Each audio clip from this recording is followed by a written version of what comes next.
আসসালামু আলাইকুম, কেমন আছেন সবাই?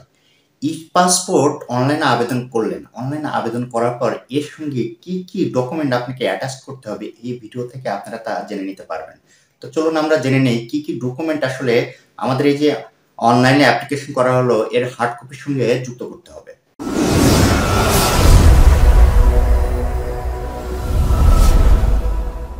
তো ১ম এই যেটা লাগবে সেটা হলো পিপি সাইজের ছবি, অর্থাৎ এই ছবির মাপ কিন্তু ২/২ সাইজ হতে হবে এবং ব্যাকগ্রাউন্ড অবশ্যই সাদা হতে হবে।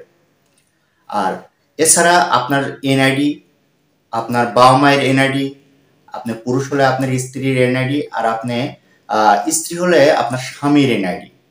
এই এনআইডিগুলো অবশ্যই লাগবে। আর বাবা-মা যদি মৃত হয় সেক্ষেত্রে কিন্তু তাদের এনআইডি প্রয়োজন হয় না। আর এছাড়া আপনি যদি কর্মজীবী হন তাহলে আপনি প্রাইভেট জব করলে আপনি যে প্রতিষ্ঠানে জব করেন সেই প্রতিষ্ঠান থেকে আপনার একটা এনওসি নিতে হবে। আর আপনি যদি সরকারি জব করেন সেক্ষেত্রে আপনি যে অধিদপ্তরের আন্ডারে আছেন সেই অধিদপ্তরের ঊর্ধ্বতন থেকে আপনাকে এনওসি নিতে হবে। আর আপনি স্টুডেন্ট হলে আপনার যে স্টুডেন্ট আইডি আছে সেটি অবশ্যই ব্যবহার করতে হবে এবং এর সঙ্গে ন্যূনতম এসএসসি পাশের সার্টিফিকেটটি ব্যবহার করতে হবে। এখানে আরেকটু কথা বলার প্রয়োজন আছে, সেটা হলো আবেদনকারী যদি হাউস ওয়াইফ হয় তাহলে কিন্তু তার কোনো প্রকারের ডকুমেন্ট লাগবে না, অর্থাৎ হাউস ওয়াইফ হলে তার তো কোনো আইডি থাকে না। সেক্ষেত্রে তার কোনো এই যে পেশাগত যে ডকুমেন্ট এটা কিন্তু তারা লাগবে না। তো এই যে অল্প কয়েকটি ডকুমেন্টের কথা বললাম, এছাড়া আরও কিছু ডকুমেন্ট আছে, সেগুলো লাগতে পারে, অধিকাংশ সময় সেগুলো লাগে না। যে যদি আপনার এনআইডি থাকে সেক্ষেত্রে যে নাগরিকত্ব সনদ, প্রত্যয়ন সনদ এগুলো খুব একটা চায় না।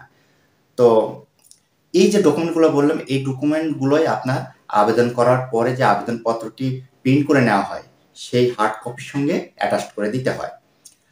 তো এই ভিডিওটি কেমন লাগলো, যদি ভালো লাগে বা আপনাদের উপকারে আসে তাহলে অবশ্যই আপনার আমার এই ভিডিওটিতে লাইক দিবেন, শেয়ার করবেন এবং কমেন্টস করবেন। আর এই জাতীয় ভিডিও নিয়মিত পেতে চাইলে অবশ্যই আমার চ্যানেলটিকে সাবস্ক্রাইব করে রাখবেন, পাশে থাকা বেল বাটনটিও সঙ্গে অন করে দিবেন।